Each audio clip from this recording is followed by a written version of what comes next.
Welcome to Meet the Press Now. I'm Ryan Nobles in Washington, where it is the unofficial first day of the 2024 presidential election, with former President Donald Trump now the presumptive Republican nominee after former South Carolina Governor Nikki Haley suspended her campaign this morning following Mr. Trump's dominant performance in last night's Super Tuesday primaries. The former president nearly swept the night, winning 14 of the 15 Republican contests, while racking up more than 90% of the night's available delegates. In announcing her exit from the race, Nikki Haley notably did not endorse the former president, instead saying it was up to him to win her voters back. In all likelihood, Donald Trump will be the Republican nominee when our party convention meets in July. I congratulate him and wish him well. It is now up to Donald Trump to earn the votes of those in our party and beyond it who did not support him. And I hope he does that. At its best, politics is about bringing people into your cause, not turning them away. And our conservative cause badly needs more people. This is now his time for choosing. With those remarks, the battle for general election resources and voters and endorsements between President Biden and Donald Trump has begun.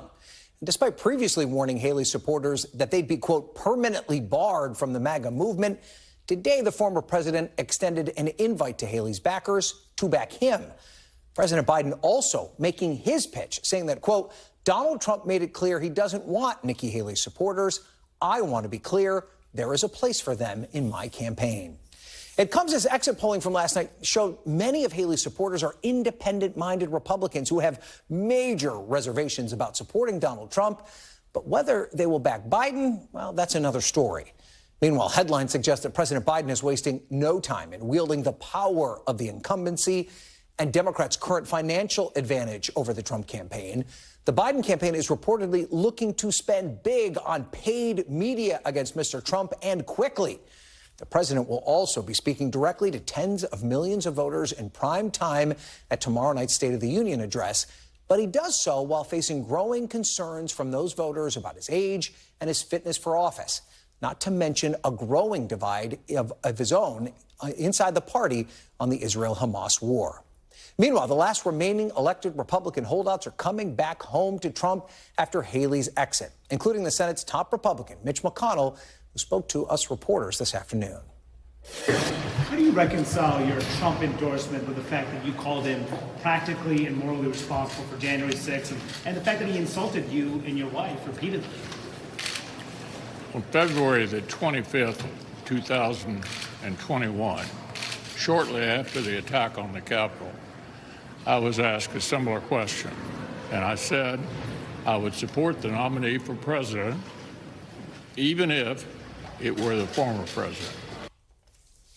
So, as we embark on what will go down as one of the longest general elections in modern political history, our own Chuck Todd points out the campaign's obligation ultimately isn't to other lawmakers or to donors, but instead to voters. The question is what these voters really want. What do voters want America to look like January 21st? And what does each once and future president plan to do to keep the country together if he actually wins? What does the day after tomorrow look like? It's now up to the campaigns to tell us. Our NBC News team has every angle of today's big political news covered. Ali Vitale spent the last few months covering the Haley campaign. She's on the ground in South Carolina. Garrett Haake is in Florida. He was at Trump's victory party last night. And Kelly O'Donnell is at the White House on what all this means for President Biden ahead of his big State of the Union address. And in a moment, we'll check in with Steve Kornacki at the big board. But let's first start with Ali Vitale in South Carolina. So, Ali, I mean, you've spent day and night outside Haley's headquarters in South Carolina. What went into the decision to end her campaign today? Yeah, they finally let me free of that building. At least we've got a change of scenery. But look, the news stays the same. And frankly, so does the political landscape here. For Nikki Haley, going into last night, it was always going to be a slog. Her campaign manager had sort of started using this frequent refrain of, we know the odds, but we know the stakes. Now, of course, we know their decision in terms of if they're going to continue forward. And the answer is no. Haley dropping out in a direct-to-camera speech today where she said she is a conservative Republican who always ends up going with the nominee, and then she proceeded to not endorse him. Not only is she not endorsing the nominee of her party, but it is a guy who is her former boss, someone who she took to task over his mental fitness, his moral fortitude on the world stage. That's not something that's going away, even if Haley's candidacy is. Of course, there is still the possibility that he does the outreach that Haley is urging him to do with her supporters. But in my conversations with Haley allies, I have to tell you, they look at the track record of the former president, and they don't think he has it in him to reach out, extend that olive branch, whether it's to Haley's supporters or to Haley herself. Yeah, and I wonder about that, Allie, because she did wish Trump well, but she was very purposeful in not making that endorsement. That's what everybody was talking about today, and making that very specific point about earning the votes of those who didn't support him. You talk about maybe some sort of a meeting between the two of them, but what kind of outreach can he make to her voters? I mean, I was out in Virginia yesterday, talked to Nikki Haley supporters who aren't necessarily fans of Donald Trump. How does he win those voters over? Yeah. I've talked to those same voters, Ryan, and I think that's where the struggle becomes. Trump would effectively have to change his entire personality and the way that he does political business. And I think that I've covered him long enough, along with you and Garrett and the rest of our panel, to know that that's probably not going to happen. All of these different fits and starts of the different iterations of, oh, it's the new presidential Trump campaign. Like, none of that is happening. I know Garrett and I talk about this a lot when we're away from the cameras, too. This is not going to be a shift that we see. And in my conversations with voters, that's the shift that they would want if they were going to be able to entertain Trump in a general election. My view, Ryan, when I heard Haley today say that she wished him well, was that A, she knows about polling that says that voters want to see women exit a race gracefully. But I've also spent enough time in the South to know that sometimes when you say something that sounds nice, it isn't actually really nice. And I sort of wonder if that wasn't a bless your heart kind of moment for the former president. Yeah, she just left that part out, but we can read between the lines. And while Donald Trump sent a taunting social media post towards Haley, very different point of view from President Biden. He offered her supporters an olive branch to come join his campaign.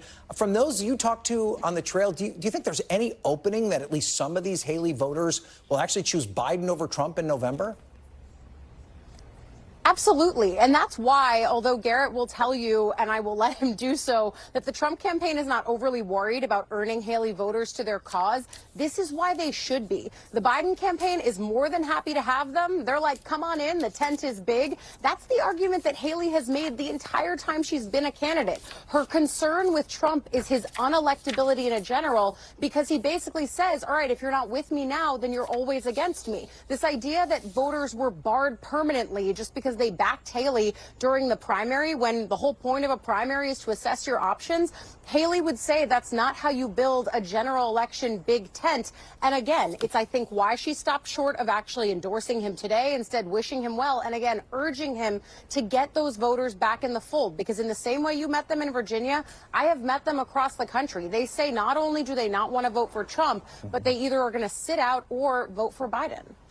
Ali Vitale, terrific work covering the campaign of Haley these past few months. We're anxiously waiting your return to Capitol Hill, so get back here quickly. Meanwhile, Garrett, it might be a while until you get back on Capitol Hill with us, so let's turn to you now following Donald Trump in Florida. And it is unofficially day one of the general election. Should we expect a general election Trump, I can't even believe I'm asking you this, to be any different than primary Trump? I mean, rinse and repeat. How often have we seen this movie? Yeah, look, Ali Vitale and I have sung this duet before, Ryan, and she set me up nicely to make this point that, no, we should not expect a different Donald Trump. He has made that clear, and so have his advisors. They are very satisfied with the strategy that has brought them this far. They think the idea that Nikki Haley's voters were somehow not come back into the fold is a fake problem, basically, bolstered by swing state polls that show them leading Joe Biden, albeit narrowly, in the states that are likely to decide this election. And they think that Joe Biden will ultimately be the force that pushes the folks that they will get back from Nikki Haley's camp into theirs. More than anything he could do or say, Donald Trump will be who he is, and these voters will be left with a choice between two candidates they perhaps don't love, and the Trump campaign believes they will end up back in his corner. And he did make somewhat of an appeal today to Haley voters on his social media platform.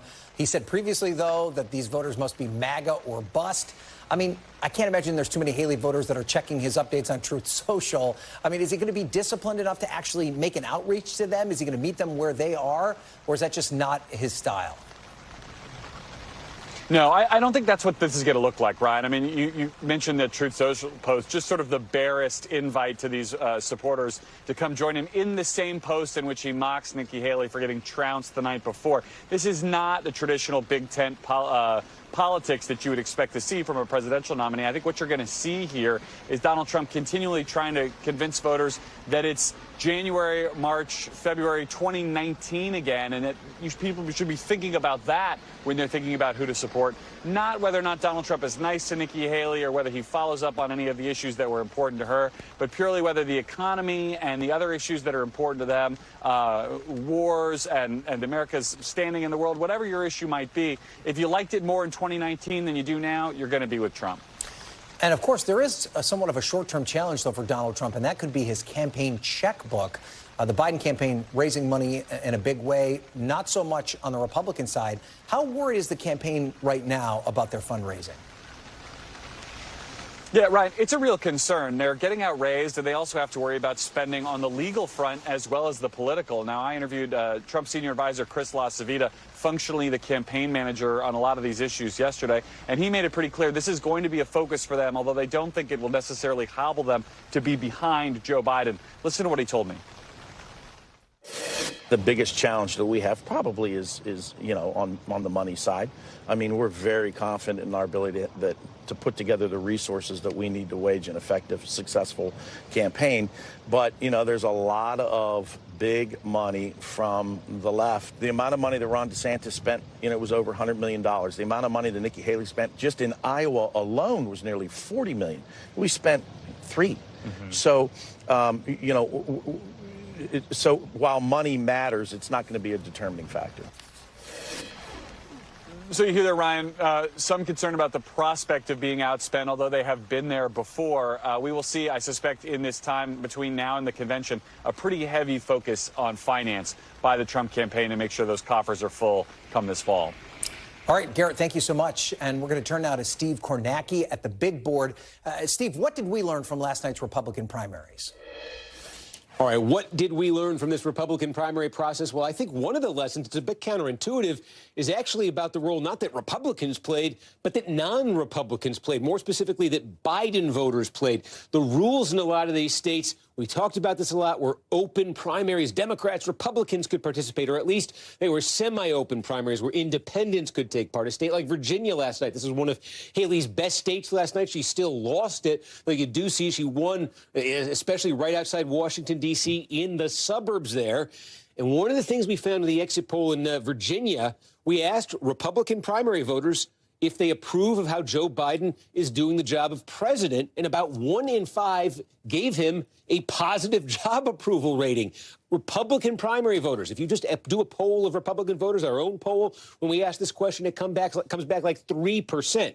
So when you're near 20%, like you are in Virginia, I think that tells you there's a lot of Biden supporters coming into this electorate because they could and because they're motivated by their opposition to Donald Trump and their desire to vote against him in this primary because they could, but also that they will do that again in November. And we've seen that really motivated Trump opposition tends to come in suburban places like Northern Virginia, suburban, college-educated, economically upscale voters. They've been turning out in droves in these special elections where Democrats have been overperforming. And I think there's a lot of suggestive evidence they turned out in a place like Virginia, earlier in South Carolina, in New Hampshire, other states, to vote against Trump and to really pad that Nikki Haley vote total. So I think the lesson, one of the most significant lessons from this primary potentially, is not about the Republican Party. It might be about the Democratic Party, about the Biden base, about the incredible level of activation among the suburban college-educated core of the Democratic base. There's more to the Democratic base than that. But that segment of it, how extremely motivated it is to vote, it means for the Democrats and for Biden in the fall, they do not have to worry about energizing and motivating that group of voters. They've clearly demonstrated they are energized and they are mobilized. And for Democrats, the other significance is turnout was 160 million in 2020. There's a lot of people who think it's coming down this fall. If it goes down to a large enough level, I don't know what the number is, but at some point, if it comes down, That could be a real turnout edge for Democrats, with those suburbs just on fire with Trump opposition. And, Virginia, we don't think will be a swing state. But in other swing states, suburbs could be decisive. And if Biden has a turnout edge there, it could end up making all the difference. All right, Steve Kornacki, thank you so much for that. Joining me now, NBC senior White House correspondent Kelly O'Donnell. So, Kelly, the Biden campaign, they're reaching out to Haley voters today. Do they actually think they can keep some of them away from Trump? And can they make that outreach without alienating the Democratic base? Well, there are complicated factors there, but in terms of how they do outreach and keep their core constituencies and base in place, really comes down to the electability argument. Those most fervent Democrats who want to see Joe Biden reelected would also like the support of independents and soft Republicans who could be persuaded away from Donald Trump. So in that sense, it's about how do you best win in November. For the Biden campaign, this is a moment where they very much understand that supporters of Nikki Haley are likely disappointed. They've had money to spend on her campaign. They are not satisfied with Donald Trump as a choice and might be willing to shop around. One of the big concerns is who stays home. And certainly the Biden campaign does not want its own political base, whether that is the far left that has had some frustrations with the president, or younger voters, or any of those constituencies that are the patchwork to Joe Biden getting over 270 electoral votes and winning the presidency for a second time. They want to try to keep all of that knitted together. And one piece of it is, how do you find those voters who might be attainable? And at the moment, the Nikki Haley voter is certainly a prime target. So the president used an official statement to talk about the courage she showed in her race. He used social media to say to her voters, you might not like all the things about Joe Biden and his administration, but the president asking them to give him a look, to give him a shot. So there is a sense that in what will be a long, incredibly long, and for many voters a tiresome campaign, that outreach is important, and trying to show that they are willing to work with them on the areas where there might be agreement, even though they won't check every box across the board. Ryan? And one way that he's going to be able to get that message out is by using all this campaign cash that he has at his advantage, a big advantage over the Trump campaign right now. Do we expect to see them flex that right now over the airwaves this early on in the general election fight? And what will it look like? And we do. And part of what they are looking at now is that this is a moment, they believe, where many Americans are tuning in. Part of it is Super Tuesday and setting the race. Part of it is the State of the Union and an enormous audience for the president to speak directly to the American people, and then going on the road, which is a traditional part of a post-State of the Union outreach. But in a campaign year, it takes on enormous proportion and significance. As he goes to battleground states, we'll see advertising, we'll see money spent, and trying to put the president in places where ordinary Americans are paying attention, using podcasts, using alternate media, places where people are, in fact, tuning in when they might not be watching traditional news or other kinds of political-centric outlets. So they have money to spend, they plan to spend it, and they expect to take this week and turn it into a month of activity on the part of the president to try to reach out on a range of issues, what they've done, what they still want to do, and what's at stake. Ryan? Right. Kelly O'Donnell with the story from the White House. Kelly, thank you so much for that. Coming up, million-dollar campaigns, general election matchups, and the fight for control of Congress. We're digging into the key takeaways from last night's down-ballot races and what they mean for November, coming up next. Plus, embattled Democratic Senator Bob Menendez now facing new charges, accusing him of lying to investigators in a bribery case that keeps growing in size and in scope. That story's ahead. You're watching Meet the Press now.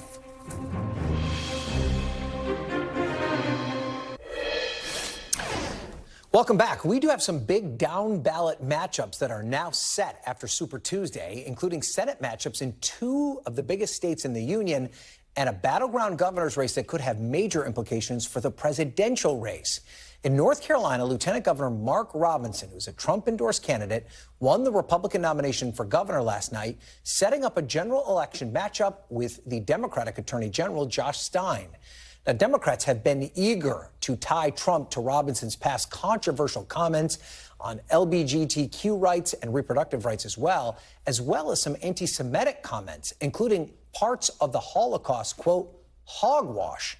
Now, Robinson has acknowledged what he calls poorly worded Facebook posts, but he denies that he's anti-Semitic. Donald Trump won North Carolina in 2016 and in 2020. But Democrats are hoping that Robinson's name on the ballot could help drive Democratic turnout in the state this November. NBC News senior political editor Mark Murray joins me now to talk all about this. And let's talk about North Carolina. I mean, could Mark Robinson being on the ballot alone put that state in play for Democrats? Yeah, Ryan, count me in the belief that I think North Carolina is in play no matter who is. I mean, number one, this is the marquee gubernatorial race of 2024, just like it was in the 2020 cycle, just like it was in 2016, given that it's battleground nature, just kind of the normal cycles. In midterms, they're usually more gubernatorial contests at play, but North Carolina, because of its importance and as well as like the fact that the parties are almost kind of politically polarized, this has always been the marquee gubernatorial race. So I expected that. And then I expect North Carolina to be a presidential battleground. Yes, Donald Trump won the state in 2016 and 2020. Republicans might have a little bit of an advantage, but Democrats would be foolish to kind of cede that ground because that is a potential pickup opportunity for them. Barack Obama obviously did very well in North Carolina. And it's interesting, it also has a history of splitting, right? I mean, the Democrat won in 2020, even though Trump won.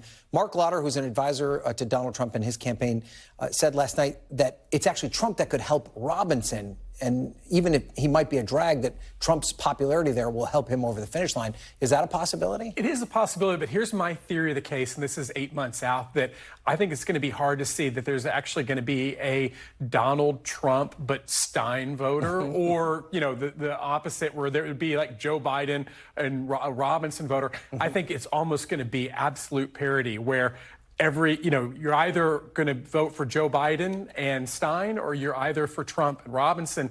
And as controversial as Robinson is, don't forget that he was elected lieutenant governor just 4 years ago, the same election cycles that Roy Cooper ended up winning re-election. So there has been this kind of narrative, and that maybe he is damaged politically, but he won statewide race just 4 years ago. And in a presidential cycle, when Donald Trump's on top of the ticket, I don't think anyone should feel like, well, there's no way that he could end up winning in this race. All right, let's move south to battleground Texas. This is the Democrats' white whale. They've been telling us that they can win Texas basically going back to 2008. They do have a strong candidate here in Colin Allred, who seems to have won 50% of the vote, meaning that he won't have to deal with a runoff, and then it's a one-on-one with him and Ted Cruz.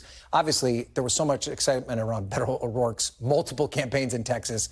They turned out to not be enough. Is Colin Allred, can he do what Beto O'Rourke was unable to do in Texas? The Democrats are hoping so, and this is their best pickup opportunity this cycle. And sometimes there's kind of a little ridicule of Beto O'Rourke's failed campaigns, particularly his last one for governor and his failed presidential campaign. But in 2018, he came within 2.5 percentage points of beating Ted Cruz. And that is the high watermark for any top-of-the-ticket Democrat statewide in more than 30 years.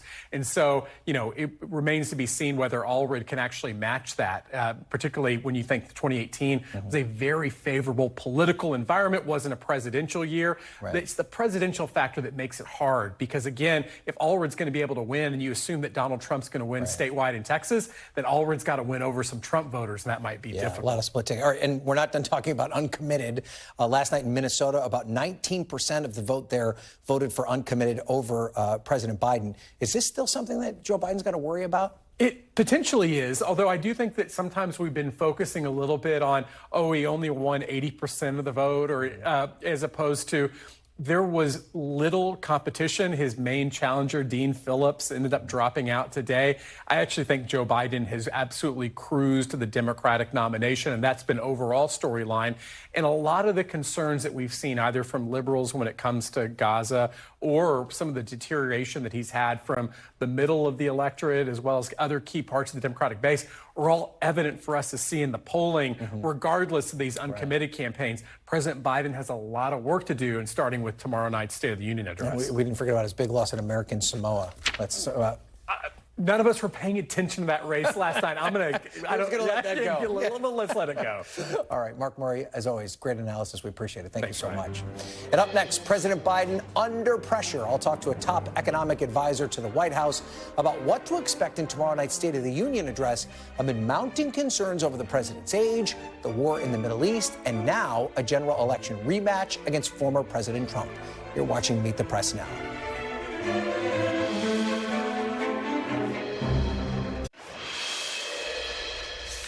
Welcome back. With the general election matchup now set, President Biden is about to be in front of one of the largest audience a president has, the State of the Union address. In tomorrow night's address, the president is expected to highlight his administration's accomplishments over the last 3 years and then lay out his vision for the future. But President Biden also faces another challenge, reassuring Americans he's up for 4 more years on the job, amid dismal polling numbers and persistent concerns about his age. Joining me now is Jared Bernstein. He's the chair of the White House Council of Economic Advisors. Mr. Bernstein, thank you so much for being here. Of course, tomorrow is the State of the Union address. It's a critical platform for the president as we turn toward the general election. Just take a listen to some of what Speaker Johnson had to say about his opinion on the current State of the Union, and then we'll get you to respond. I've been asked many times, as many of us have, if you had to describe in one word what you believe the State of the Union is. You've heard the word crisis, you've heard catastrophe. I think maybe a summary is decline. And I say that with great sadness, we all do. But it's because of this president and his administration that we are indisputably in decline. So what is your response to that? How does the president convince Americans to give him a second term? What will his message be? Well, let me use one of Speaker Johnson's words. That is indisputably wrong and indisputably a completely partisan and inaccurate take, particularly on the American economy. I mean, I just don't recognize what economy he's talking about. 15 million jobs. That's an historic record since this president got here. The unemployment rate under 4% for 2 years running. Is that decline, Speaker Johnson? It sure doesn't sound like it. A GDP growth rate that economists told us we'd have a recession by now. In fact, GDP has been growing strongly, and probably most important from this perspective of kitchen tables like the one this president grew up in, inflation down 2/3 off of its peak, real wages and incomes up. So I think it's very unfortunate to have someone in that position tell such a misleading story on a day before the president gets up before this audience to really try to unite America. Well, to your point, and I understand the statistics that you're pointing to in terms of the state of the economy, there is a concern among Americans, their perception of the economy. And I want to point to the numbers in the latest New York Times Siena poll, which said that only 51% of registered voters describe the economy as poor. I should say 51% describe it as poor. Only 7% say that it was excellent. As you point out, statistics may tell us a different story, but why isn't the president's message resonating with the average American?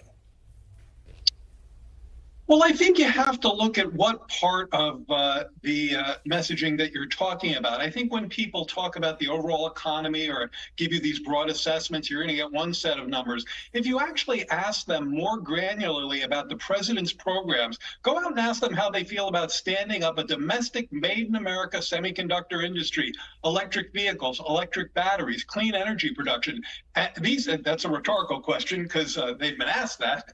And these issues poll at 80% or higher. Ask people how they feel, especially those who are holding student debt, about $138 billion in student debt cancellation. Ask people who are forced to serve water with lead to their children because Infrastructure Week was a joke under the prior administration. This president made that happen. And by the way, again, contrary to the partisanship you just heard from the speaker, in a bipartisan manner, replacing lead pipes. Ask folks about the cost of internet, of broadband, making that more affordable. These things poll in the 80s. So I think you have to ask folks about things that directly affect their lives.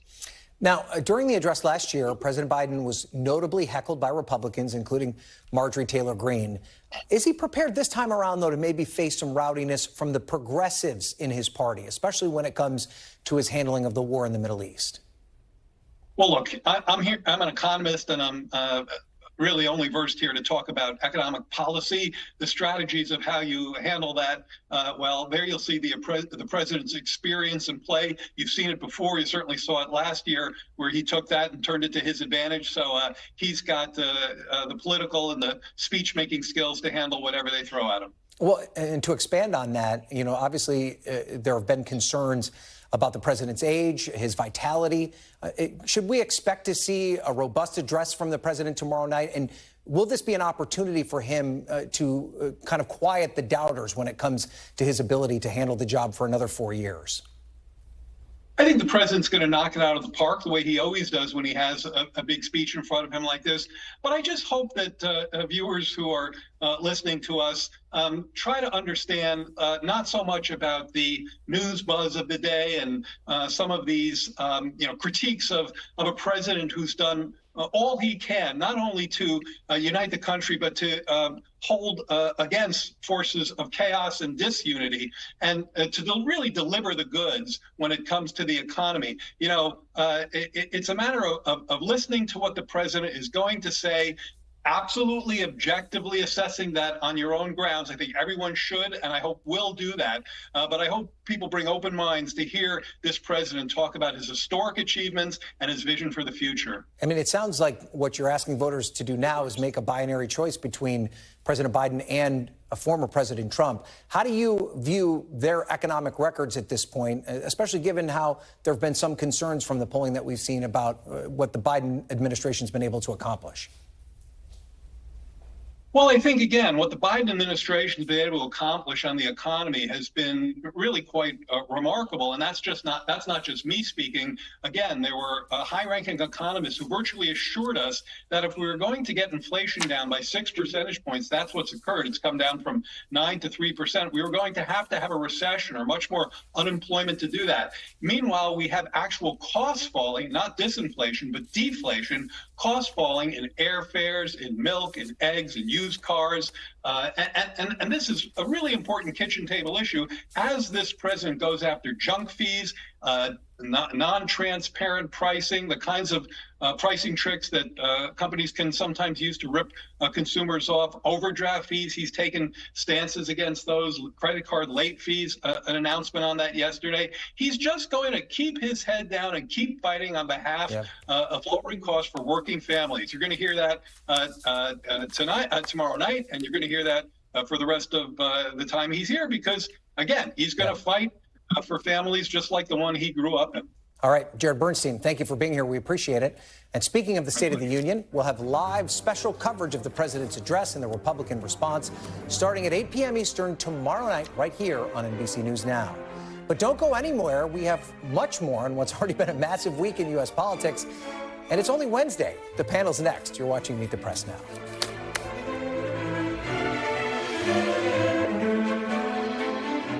I have always been a conservative Republican and always supported the Republican nominee. But on this question, as she did on so many others, Margaret Thatcher provided some good advice when she said, quote, "Never just follow the crowd. Always make up your own mind." Welcome back. That, of course, Nikki Haley this morning reiterating her Republican credentials, but stopping short of endorsing the last candidate standing for the party's nomination, Donald Trump. Joining me now on set to talk about it is Susan Page, the Washington bureau chief for USA Today, Kimberly Atkins-Storr, the columnist for the Boston Globe and an NBC News contributor, Republican strategist Garrett Ventry, and former Republican Congressman Carlos Curbelo, who's also an NBC News political analyst. So, Garrett, let's talk to you about this first. How do you think Donald Trump took the message of Haley's speech this morning? Is he going to welcome her supporters with open arms, or could there still be a bit of tension between those two sides? Well, I think you saw him in his statement welcome Haley's supporters, right? I think now's the time for Republicans to unite. You saw this with Senate Minority Leader Mitch McConnell even coming around. You saw John Thune last week, so you are seeing Republicans start to unite around his campaign here. I hope that former Ambassador Haley, who ran a very strong race and made some history, too, in some of these races, I think eventually she'll come around and endorse President Trump like she promised to with the RNC pledge. And they're going to move on towards Joe Biden now. The focus really the last few weeks, too, of the campaign has been going at Joe Biden. You've seen this with New York Times polling. He's up there with historic numbers with black voters, Hispanic voters, and he's beating him in a head-to-head matchup there and in key swing states you need to win the White House. So I think his focus has been there, and he's about uniting Republicans. But he needs those Haley voters, doesn't he? Doesn't he also need those that write her big checks that she's been able to pull in over the past couple of months? I think he does. I mean, listen, this is going to be a race. You've got a very divided country there. You got Republicans in their corner, Democrats in their corner, and it's a race towards the middle. I think President Trump has an argument here because every election comes down to contrast. Were you better off 4 years ago? Mm-hmm. And the resounding answer in the polling we've seen here, usually 75%, close to that number, say the country is heading in the wrong direction on the economy, on crime, on the border. And President Trump in your NBC polling has the strong numbers over President Biden on that. So I think that plays out well with him with independents. Okay, well, Susan, I want to play something Donald Trump told my colleague Garrett Haake the other Garrett, on the day of the New Hampshire primary. Take a listen to this. How do you bring these Nikki Haley voters, some of whom voted for you in 2020 but say they don't want to now? Oh, they'll all vote for me. How do you bring them back into the tent? They're going to all vote for me again. They're going to all vote for me again, everybody. And I'm not sure we need too many. I'm not sure. I think that Biden is the worst president in the history of this country. But we're going to all come back. They're all coming back. And I think you see that here. So I was in Virginia last night at a polling location where there were a lot of Nikki Haley voters, and quite a few of them told me they're not ready to support Donald Trump. Is this something he should just assume, that they're going to jump back into the fold and vote for him? I don't think so, especially if he ends up being convicted in the trial that begins into this month. We know that a lot of more moderate, independent-minded voters say that would change that would make him unfit for the presidency if that were to happen. You know, in traditional political times, she would be his vice presidential candidate. Mm-hmm. She finished second in the primaries. She complements him in some ways. She balances the ticket in some ways. Mm-hmm. I don't think that's going to happen because we're not in traditional political times, but he needs her voters, and to get her voters, he probably needs her to look a little more enthusiastic than she had today about supporting him. All right, Carlos, I want to show you what one of your former colleagues, Don Bacon, tweeted today. He said, "I am a lifelong Republican, and I will support Donald Trump as our party's nominee. Republican voters across the country have spoken, and it's clear we want to return to the secure border, strong economy, energy independence, and SCOTUS nominations that President Trump delivered. It's time to defeat Joe Biden." We heard something similar from Mitch McConnell. They're not ringing endorsements, but is this the kind of consolidation Donald Trump needs? This is important for Donald Trump because these are the kinds of voters, the voters that these members speak to, that left the Trump coalition of 2016 and actually showed up in 2018, 2020, and 2022 to vote against Donald Trump and his candidates. If he can regain these voters, that could make all the difference. This is going to be another close race. I mean, I don't think anyone in the country believes that either candidate can win by a wide margin. This is going to be won in a few key states by a few tens of thousands of votes, and these endorsements matter. There are people, not a lot, but there's people in this country who look to Mitch McConnell and say, well, McConnell's okay with it.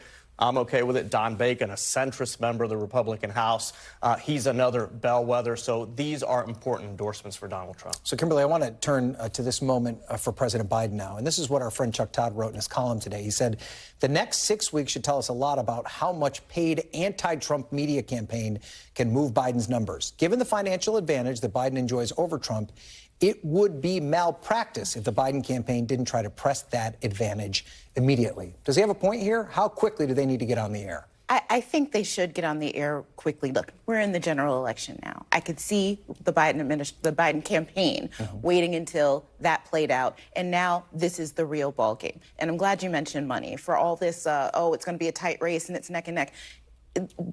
President Trump doesn't have any money. He spent it all on his legal bills.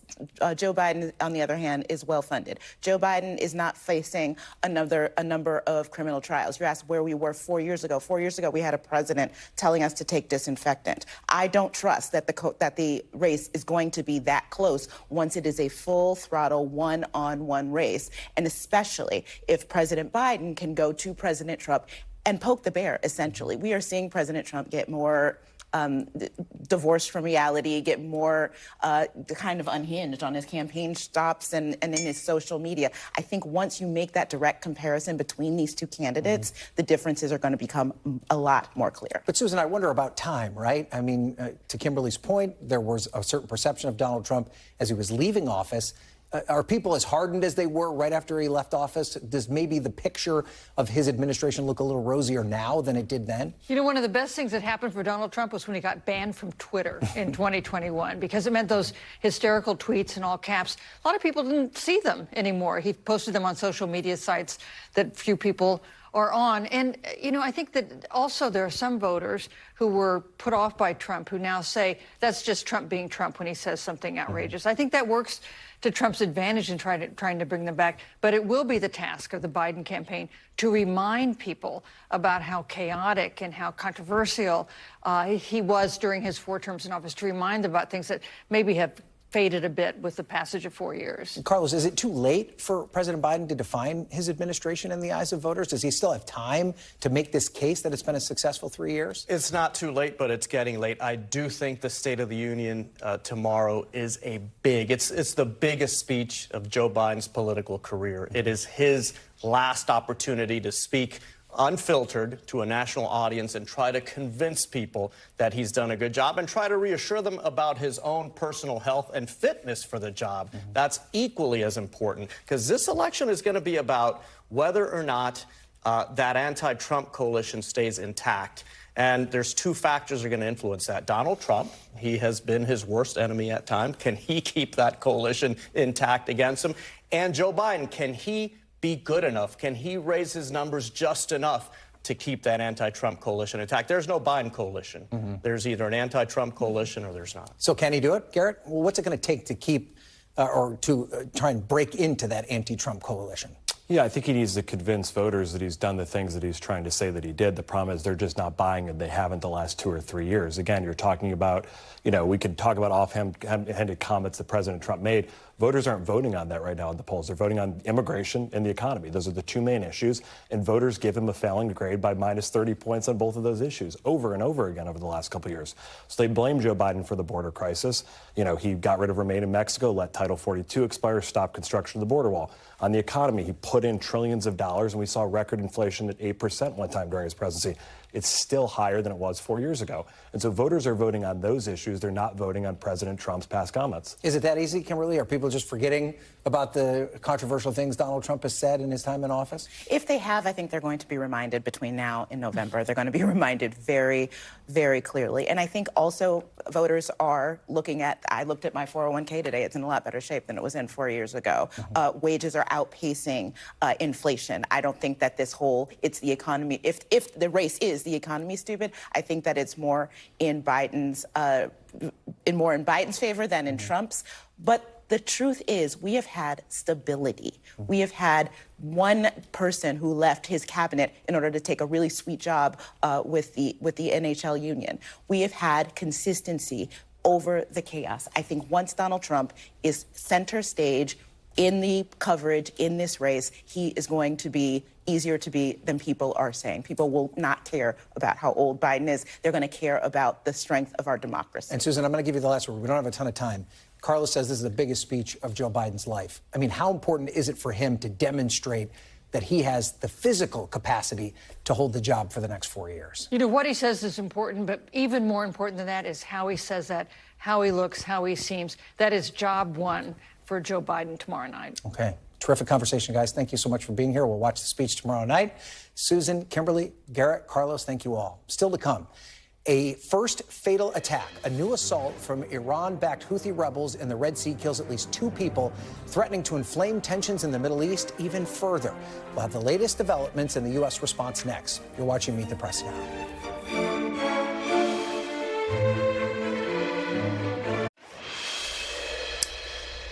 Welcome back. We are tracking a significant escalation in the Middle East. Missiles fired by Houthi rebels in Yemen struck a commercial ship transiting the region, killing at least 2 people on board and injuring 6 other crew members. It marks the first fatality since the Iran-backed group began launching attacks around the Red Sea back in October. A defense official condemned the strike, calling it barbaric. But it comes as the U.S. continues to struggle, I should say, to deter the rebel groups, having already launched multiple strikes on Houthi targets in Yemen. Joining us now is Courtney Kube. She is at the Pentagon. So, Courtney, what more do we know, and how significant of an escalation is this? Yeah, there's a lot of concern about this being an escalation. As you mentioned, it's the first time that the Houthis have not successfully attacked or targeted a ship. We've seen that multiple times. But for the first time, they have done so with fatal consequences. 2 civilian mariners killed and at least 6 others injured when the Houthis fired an anti-ship ballistic missile at this civilian ship in the Gulf of Aden. It's the MV True Confidence. Now, it was struck by that missile earlier today, local time. The vessel issued issued a distress call, and a number of warships, coalition warships who are there patrolling the regions against these Houthi attacks, responded. But by the time they got there, the crew had already abandoned the vessel, and the vessel was had suffered severe damage, and there was an extensive fire. So, as I said, this is the first time the Houthis have fatally struck one of these ships with fatal consequences.